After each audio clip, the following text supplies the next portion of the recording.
ravi de vous retrouver pour le 10e webinaire de l'année 2023. C'est effectivement le 10e, on est en octobre, c'est le 10e. On est sur un bon rythme, une bonne fréquence d'un par mois. On l'a ouvert à tous encore, celui-ci, et pas uniquement à nos clients. Généralement, on fait souvent à notre communauté de clients. Là, on l'a ouvert à tout le monde. Donc, moi, je me présente, parce qu'il y a des personnes qui ne me connaissent pas forcément. Donc, je suis Florent Guyon et je suis en charge des partenariats, des relations extérieures, de la notoriété de manière générale au sein de Nexialist. Donc, Nexialist, vous le savez peut-être pas forcément, mais c'est un cabinet de conseil qui est spécialisé dans la conformité des produits de santé. On accompagne les clients dans la mise en conformité de leurs produits dans une optique d'optimisation de time to market. On construit notre expertise notamment par une activité, par notre activité d'intelligence réglementaire. Et cette dernière nous permet de monitorer les diverses réglementations et qui régissent les différents produits en Europe, hors Europe, et qui nous donne donc ainsi une capacité d'anticipation qui aujourd'hui est vraiment importante, qui est même essentielle. À travers les webinaires qu'on vous propose, on souhaite vraiment devenir un fournisseur incontournable d'informations réglementaires simples et compréhensibles. C'est important pour nous, ça. Il faut que ce soit simple et que ce soit très facilement appréhendable. Créer ainsi une communauté et être un point de rencontre entre vous, les acteurs du DMDMDIV, dans un monde réglementaire en perpétuelle évolution. Les codes ont changé, vous en êtes aperçu. Il est important que vous les compreniez et que vous les appréhendiez. Pour bénéficier donc des dispositions transitoires, il y a plusieurs conditions que vous connaissez probablement. Je ne vais pas revenir là-dessus, sur toutes les propositions, sur toutes les conditions, je veux dire, mais on va les voir en détail là, dans la présentation d'Axel et Diani. Mais parmi elles, il ne faut pas oublier de mettre à jour son système de management de la qualité afin de respecter notamment les exigences de l'annexe 9 du règlement UE 2017-745. Et c'est tout le sujet de ce webinaire. On va également faire un petit focus sur le DMDIV. Quels sont les points clés à ne pas oublier? Comment revoir et faire évoluer son système de management de qualité? Et ça tombe bien parce que chez Nexialist, on a deux spécialistes de la conformité des organisations. Axel Cressenville, consultante senior Axel. Merci. Et Yanni Amar, jeune consultant, mais avec déjà une belle expérience et une belle acuité sur ces sujets de conformité organisationnelle. Donc, mes chers collègues, je vais vous laisser la parole, non sans au préalable vous avoir précisé à vous, les participants, de bloquer votre micro. Et par contre, vous avez la possibilité de poser des questions dans le chat qui est à droite là, et j'animerai la séance de questions qui va avoir lieu vers 15 heures. Il y a à peu près 25 minutes de présentation. On aura une demi-heure d'échange entre nous. Voilà. Sur ce, je crois que c'est toi qui démarre le webinaire, Axel. Donc, je te laisse la parole. À toi de jouer. Et moi, je vais couper mon micro et ma caméra. Et on se retrouve tout de suite. À tout de suite. Alors, pour des questions de réseau et de fluidité, je vais aussi couper ma caméra de façon à ce que vous ayez surtout un focus sur la partie présentation. Et coupe pas le micro, par contre, Axel. Non, je ne vais pas faire ça. Tu me connais, je ne vais pas faire ça. Donc, bonjour à tous. Rapidement, un petit agenda sur ce webinaire. Donc, on va d'abord vous présenter le contexte. Ensuite, on va vous présenter les éléments à mettre en œuvre sur le management et les ressources.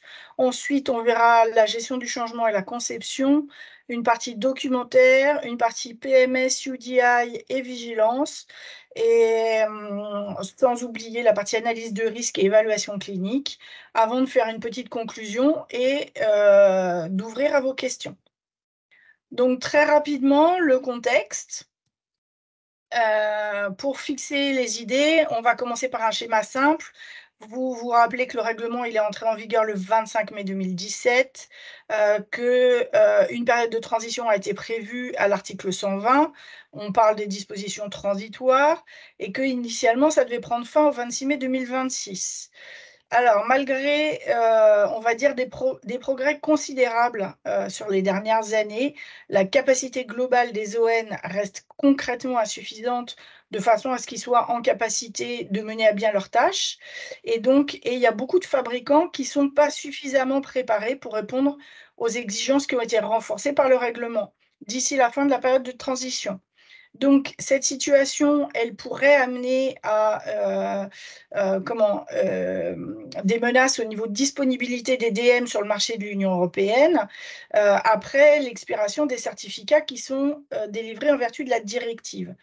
Donc, du coup, la Commission a décidé de prolonger la période de transition actuelle qui est prévue à l'article 120 du RDM sur la base de certaines conditions. Donc, ils ont publié le règlement 2023-607 en mars dernier et il vient modifier les règlements DM et DM-DIV en ce qui concerne les dispositions transitoires. Et c'est ce qu'on va voir en détail dans la suite de cette présentation. Donc, les nouvelles dispositions transitoires, entre guillemets, introduisent la possibilité de prendre en compte un certificat de marquage CE directive, même après sa fin de date de validité. Ça sera possible sous condition, on va y revenir dans un instant. Et c'est une forme de validité par convention, on va dire, parce qu'il n'est pas prévu que les ON ne réémettent de certificat de directive pour modifier une date de fin de validité. D'accord? D'ailleurs, ça ne serait pas possible parce que les directives ont été abrogées. Donc, ces nouvelles dispositions transitoires, elles permettent d'étendre les dates jusqu'à décembre 2027 ou 2028 en fonction des classes. Et maintenant, pour pouvoir bénéficier des dispositions transitoires, vous devez respecter un certain nombre de conditions. Donc, les 3 premières conditions qui étaient déjà prévues avant le 26 mai 2024 et qui sont clairement maintenir une conformité à la directive, pas de changement significatif suivant le MDCG 2020-3, et puis appliquer, mettre en œuvre la partie PMS et la partie vigilance du règlement. À ça, on vient ajouter, pour pouvoir être conforme à ces nouvelles dispositions transitoires, on va dire, il y a 3 nouvelles conditions supplémentaires. La première, c'est qu'au 26 mai 2024, qui est la première échéance, le fabricant ait mis en place un système de management de la qualité conforme aux dispositions de l'article 10, ce qui représente les obligations générales du fabricant. Et il faut aussi qu'il ait émis une demande de certification conformément au règlement auprès d'un ON. Et donc, c'est pour ça qu'on est ensemble aujourd'hui. Et la deuxième échéance, c'est c'est-à-dire 4 mois plus tard que le 26 mai 2024, il faut qu'il y ait un contrat de certification qui soit signé avec un ON. Donc, c'est un délai qui est assez court et qui promet un bel été aux ON. Donc, ça veut dire que 2024, ça va rester un challenge, aussi bien pour les ON que pour les fabricants, pour préparer cette période de nouvelle transition, je dirais, et qui va arriver très vite et pour lesquels il faut que vous soyez prêts. Donc, on va passer rapidement à la partie management et ressources. Et je vais laisser Yanni prendre la main sur ce sujet. C'est ça, merci beaucoup. Pour cette partie-là en particulier, donc il y a plusieurs points qui sont nécessaires d'être mis en œuvre, notamment la mise en place d'un PRRC, donc une personne chargée à veiller au respect de la réglementation, une stratégie de respect de la réglementation qui sera... Ah bon, vas-y. Pardon, vas-y. Pardon. Ouais, donc mettre en place une stratégie de respect de la réglementation qui sera nécessaire pour anticiper et planifier tous les changements à mettre en place au sein d'une entreprise. Des moyens de communication, notamment vers les organismes notifiés et les autorités compétentes. Un engagement du fabricant est aussi très important à ce niveau-là. Mettre en place aussi toute une structure visant à répondre aux exigences sur l'utilisation de DAMED. Et enfin, une couverture financière qui vous permettra de couvrir en cas de problème. Oui. En suivant... En même temps, je fais le truc juste après. Pour la PRRC, donc cette personne chargée de veiller au respect de la réglementation, elle doit pouvoir démontrer une expertise, donc pas des diplômes, mais une expérience professionnelle. Elle va devoir avoir une certaine responsabilité, donc notamment la conformité des dispositifs, la documentation technique et la déclaration de conformité, la surveillance à par commissariation, la notification des incidents graves et mesures correctives de sécurité. Et enfin, il est nécessaire d'intégrer cette personne au sein de votre SMQ notamment par le biais des fiches de poste, du dossier de personnel. Donc, on mettra en place aussi une matrice de compétences qui va pouvoir gérer un peu les compétences de votre PRC. Et enfin, une veille réglementaire est nécessaire autour de ce sujet-là. Ce point est encadré, est quand même assez détaillé dans la MDCG 2019-7 et bien sûr est couverte par l'article 15. Petite note, bien sûr, plusieurs personnes peuvent être solidairement responsables. Il s'agit surtout de définir quelles sont les parts de chacune.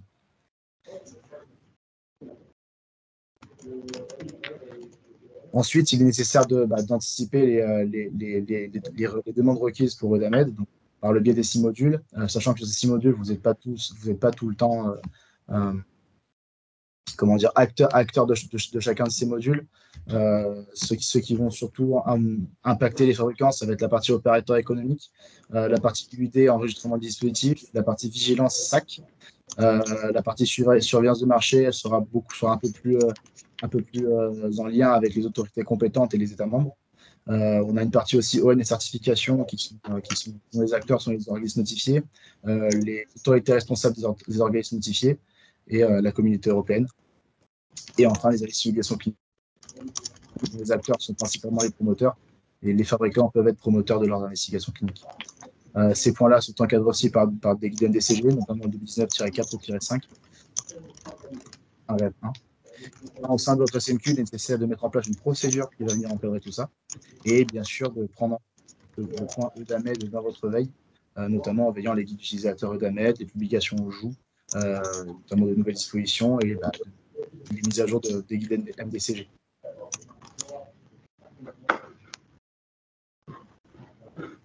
Il y a un bruit de fond, Yanni ou Axel, je ne sais pas si c'est l'un de vous deux, mais il y a un bruit de fond un petit peu désagréable. Non, c'est pas chez moi. Alors c'est peut-être toi chez Yanni, peut-être c'était dans la grande salle. Non, voilà. Mais et rapproche-toi du micro parce que parfois c'est difficilement écoutable. Voilà. D'accord. Voilà, je te laisse reprendre la main. Je vais faire un peu plus fort alors. Axel, si tu peux passer. Oui, bien sûr, je peux. Attends, bouge pas. Je me remets sur le. Je cherchais si c'était chez moi qu'il y avait un bruit, mais non. Ensuite, la couverture financière. Donc, il est nécessaire de disposer d'une couverture financière. Donc, le fabricant doit prendre des mesures afin de disposer d'une couverture financière suffisante en cas de réparation de dommages causés par un DM défectueux.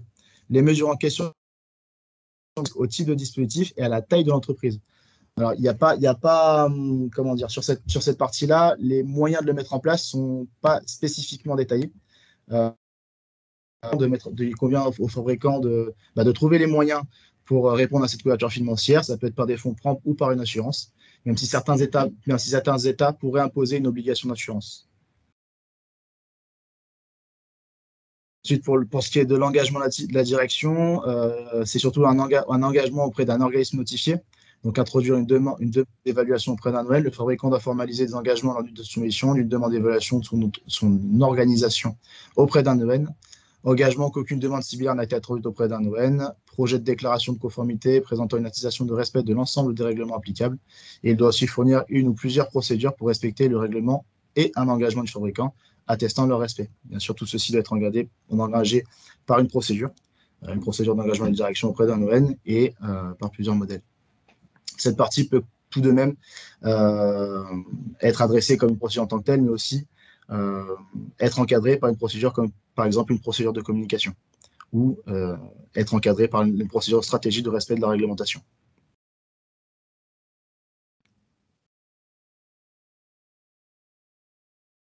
Ce qui est du stratégie de respect de la réglementation, donc une procédure obligatoire doit notamment la classification des DM, les responsabilités réglementaires, la responsabilité aux EGSP, enfin, j'en passe, je vais pas tous les énumérer. Le principal objectif, quand même, c'est de veiller à ce que votre entreprise, et notamment par le biais de votre SMQ, adresse toutes les obligations nécessaires de façon à pouvoir répondre à la réglementation que vous avez décidé de suivre, si vous souhaitez vendre un DM sur le territoire européen, un DM ou un IVDM. Sur cette stratégie du respect de la réglementation va être en lien avec pas mal d'autres procédures, comme une procédure de conception, éval clinique, communication, gestion des risques. Enfin, bref, l'impact peut être quand même assez important au sein de votre société.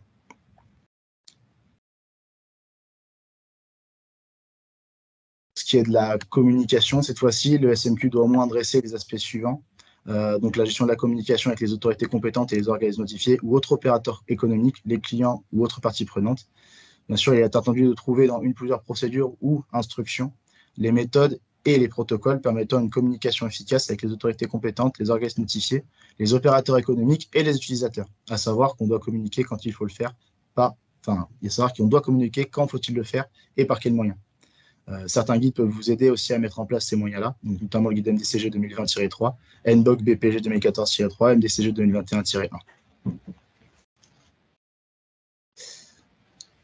Donc, en suivant, il est nécessaire de prendre en compte l'aspect conception au sein de ces mises à jour, et notamment, on va voir que demande le règlement DM en termes de conception.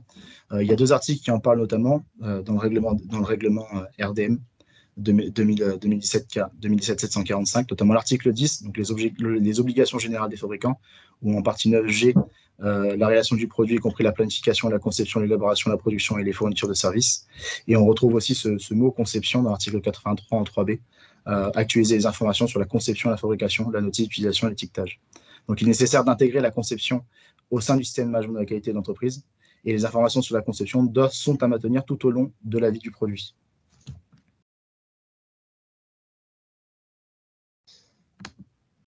Bien sûr, ça c'est à prendre en compte dans tout le cycle de vie du DM, et même dans tout le cycle de vie, je dirais, de qualité de votre dispositif médical, en commençant bien sûr par la mise en place de stratégie respect de la réglementation, le respect des EGSP qui vont influer même sur votre conception, la gestion des risques aussi, qui est nécessaire dans tout votre processus, la VNV, tout simplement pour venir vérifier et valider votre dispositif médical, l'évaluation clinique, l'UDI, les informations fournies avec le DM et les modifications de la conception en finale, de façon à pouvoir boucler votre conception par rapport aux exigences.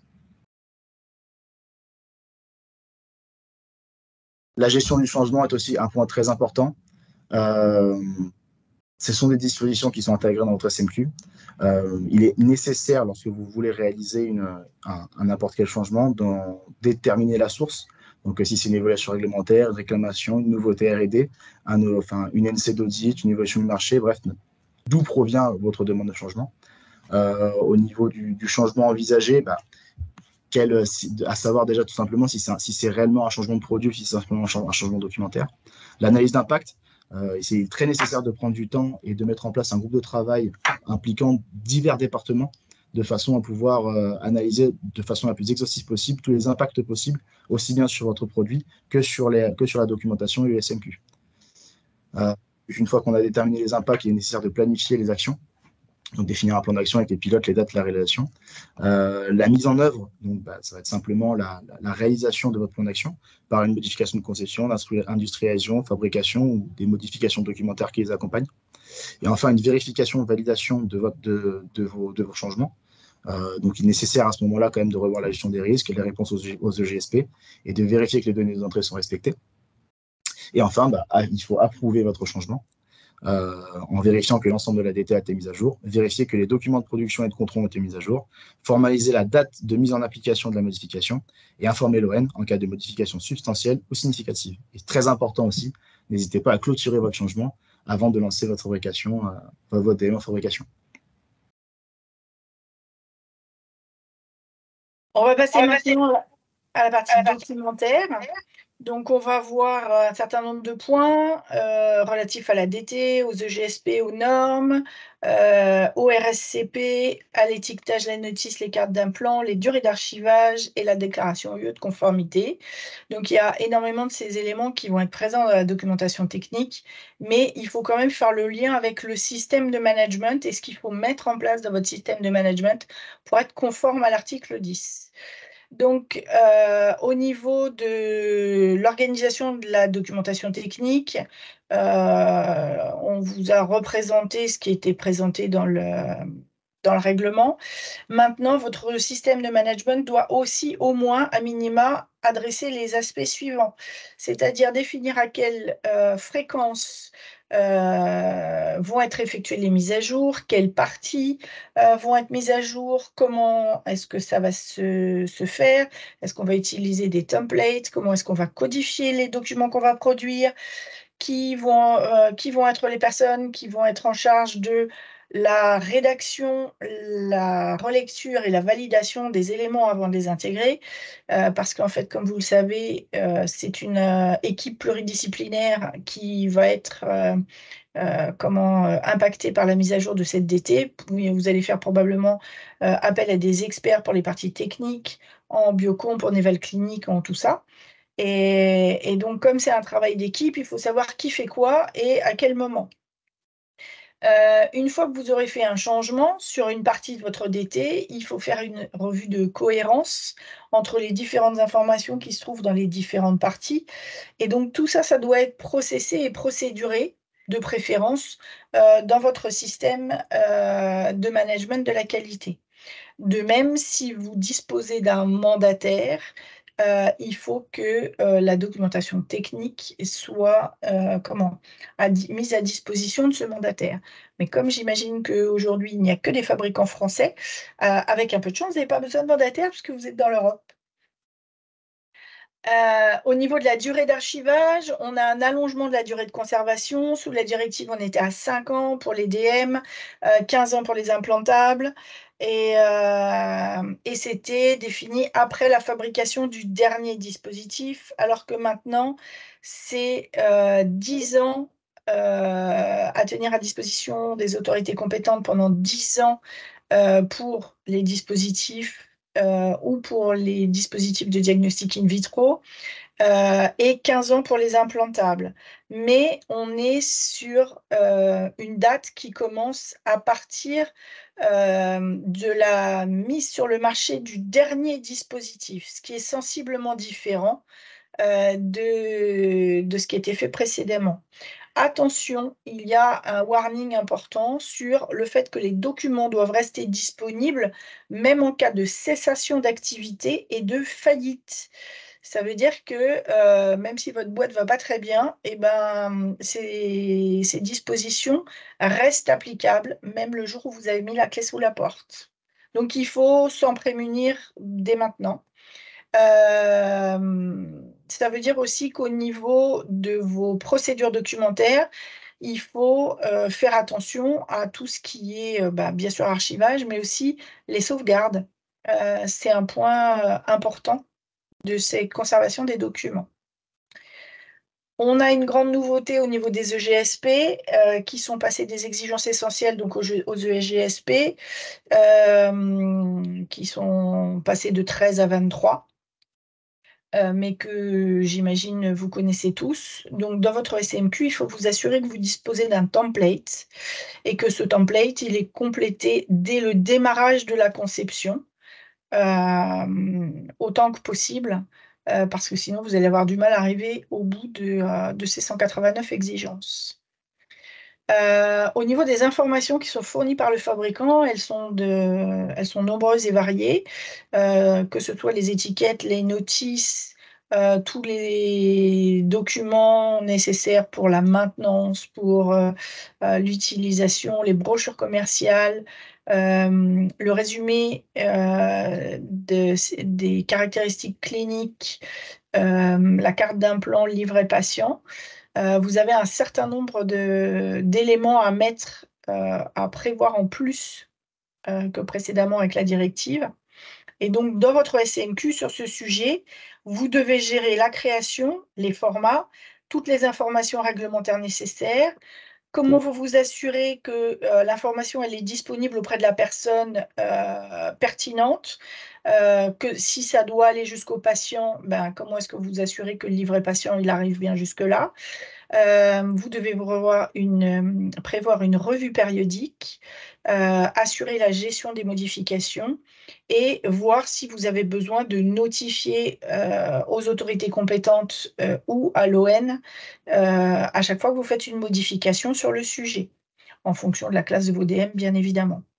Très rapidement, au niveau de l'étiquetage, on va avoir besoin au niveau du SMQ d'une procédure ou d'une instruction qui fasse le lien vers l'UDI. Attention à la problématique de traduction qui, elle, va probablement nécessiter un lien vers les achats ou vers les contrats qualité des distributeurs et qui devra, elle, faire le lien aussi vers l'aptitude à l'utilisation. Pour ce qui est de la carte d'implant, vous avez des guides MDCG qui sont disponibles. Vous aurez les liens cliquables quand vous disposerez du support. Idem pour le livret patient qui est dédié au dispositif implantable. Le RSCP, c'est uniquement pour les DM implantables et les DM de classe 3.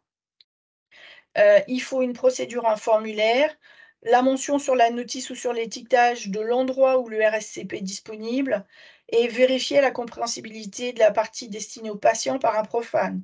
Donc, il faut absolument que dans votre procédure, vous ayez un lien vers la usability et évidemment un lien vers la veille réglementaire et en particulier les guides MDCG. Pour la déclaration UE de conformité, il vous faut une procédure sur comment est-ce que vous allez la créer, comment elle est approuvée, quand est-ce qu'elle est mise à jour, qui a la responsabilité de le faire. Et là encore, on a une problématique de traduction, puisqu'il faut que ce soit traduit dans l'ensemble des langues requises sur les marchés où vous entendez le mettre. Ce point peut être adressé très bien sur la déclaration de conformité dans une procédure de stratégie de respect de la conformité ou dans celle qui est relative à l'ADT, à vous de voir. Si on passe maintenant à l'UDI, la vigilance et la PMS, au niveau UDI, il y a énormément de choses à faire dans votre système de management de la qualité. Il y a un très très bon guide MDCG qui s'appelle le 2021-19 qui vous explique exactement tout ce que vous devez faire pas à pas. D'accord? Il y a un certain nombre de points qui doivent être documentés dans la procédure. C'est la méthode d'attribution, les définitions, la traçabilité quand vous faites du regroupement, etc., etc. Les liens vers des listes d'IUD attribuées, comment est-ce que ça sera apposé, les exemptions, les exigences, tout ça. Au niveau de tout ce qui va être physique dans votre entreprise, il faut penser à toutes les validations des outils, des équipements, des logiciels qui vont vous permettre de générer les IUD. Toute la partie étiquette aussi, la partie système d'impression, de marquage, etc., etc. Tout ça, vous devez clairement le valider. Toutes les exigences qui vont être auditées par l'ON, c'est comment est-ce que vous avez sélectionné l'entité d'attribution, vos structures, vos définitions, les enregistrements dans EDAMED, là où vous devez faire apparaître les IUD, la gestion des modifications, la formation du personnel, toute la partie surveillance après commercialisation, c'est-à-dire le lien avec les NC, les CAPA, les réclamations et les vigilances. D'accord? Si on passe rapidement à cette fameuse vigilance, vous savez tout ce que c'est qu'un incident grave, etc. Votre SMQ doit pourtant avoir donc une procédure de vigilance en lien avec la procédure de réclamation. Vous devez gérer les délais pour être en capacité de répondre correctement, puisque les délais de notification ont changé. Il faut que vous fassiez référence au MIR, qui est le template, le formulaire de notification. Vous devez avoir une procédure de communication auprès des autorités compétentes et vous devez faire le lien avec la gestion des risques, puisque ça va être la porte d'entrée vers le rapport de tendance. Au niveau de la PMS, maintenant, on vous demande deux choses dans votre SMQ. C'est une procédure de PMS, PMCF et des trames de plans et de rapports. Je vous fais grâce de ce qui doit être mis dans l'ADT puisqu'on parle aujourd'hui que du SMQ. Donc enfin, au niveau de l'analyse de risque et de l'évaluation clinique, l'analyse de risque, vous savez comment est-ce que ça fonctionne, vous savez que ça doit être fait tout au long du cycle de vie du dispositif médical. Vous devez vérifier l'efficacité de la gestion des risques au travers de votre SMQ. Ça peut être fait au moment d'audit interne, par exemple. Et donc, rapidement pour finir, les nouvelles exigences sur les évaluations cliniques. Donc, le règlement vous demande 2 documents en particulier, c'est le plan d'évaluation clinique et le rapport d'évaluation clinique. Maintenant, dans votre SMQ, il va vous falloir une procédure, des modèles, faire le lien avec les EGSP, avoir des auditeurs qui sont formés de façon à pouvoir auditer cette partie clinique et surtout, très important, la veille vers les guides MedDev, MDCG, etc., etc. Il faut aussi que vous preniez en compte dans votre SMQ sur quand est-ce que vous allez effectuer ces évaluations cliniques, en pré- et en post-marché, vérifier, enfin, préciser ce que vous allez vérifier et quand et comment. Et garder évidemment les enregistrements puisque c'est fondamental. Ce qu'on va vous demander aussi, c'est l'interaction avec la gestion des risques, les notices d'instruction, les livrets patients le cas échéant, tout ce qui va être documentation marketing, le développement du produit et le suivi clinique après commercialisation. Voilà. Donc, comme vous avez pu le voir, c'est assez lourd à mettre en place dans votre système de management de la qualité. Et donc, en conclusion, afin de pouvoir bénéficier de cette nouvelle période transitoire étendue, vous devez mettre en place les éléments relatifs aux exigences réglementaires de votre SNQ. Vous devez vérifier leur implémentation par un audit interne autant que possible et vous devez vous assurer que vos auditeurs internes sont aptes à les auditer. Voilà. Merci beaucoup, merci Axel, merci Yanni. Il est 15h30, on va clore. Juste pour vous dire que le prochain webinaire que l'on va faire, ça sera le 25 octobre à 14h30. C'est un webinaire que l'on va faire en partenariat avec une structure qui s'appelle Acomas, qui a développé une plateforme spécifique pour vous aider, vous les fabricants, à enregistrer et surtout à transférer les données de vos dispositifs médicaux à intégrer dans la base de données Eudamed. Donc on aura une partie théorique, on en est où dans Eudamed, qu'est-ce qu'on peut faire, qu'est-ce qu'on peut toujours pas faire, quelles sont les exigences liées à cette base de données européenne. Et on aura en complément donc la solution proposée par Acomas. Donc ça sera donc il y aura un webinaire à 2 têtes en fait entre Nexialist et Acomas. D'ici là, je vous souhaite de bonnes continuations dans vos démarches de mise en conformité au règlement pour celles et ceux qui démarrent ou qui sont en phase finale. Pour info, on a créé un outil spécifique, nous, pour vous accompagner aussi et pour vous aider à peut-être mieux réussir votre soumission auprès de l'organisme notifié en créant un outil qui s'appelle Pixies. Et Pixies, il y a 3 possibilités. C'est un outil, en fait, où on va faire l'évaluation de votre documentation technique comme va le faire l'organisme notifié. Ça peut peut-être vous éviter des rounds de questions. Et il y a 3 options possibles. Une option simple, une option un peu plus robuste avec des recommandations qu'on peut vous faire suite à à l'évaluation de votre documentation technique. Et puis enfin, un pack beaucoup plus conséquent où on vous fait aussi un accompagnement personnalisé.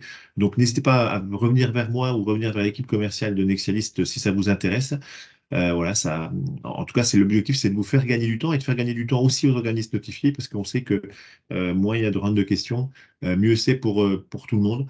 Donc voilà, je vous souhaite une excellente journée, toujours sous le soleil. Et puis on se retrouve donc le 25 octobre à 14h30. Et d'ici là, bonne continuation et bon courage dans vos démarches. À bientôt!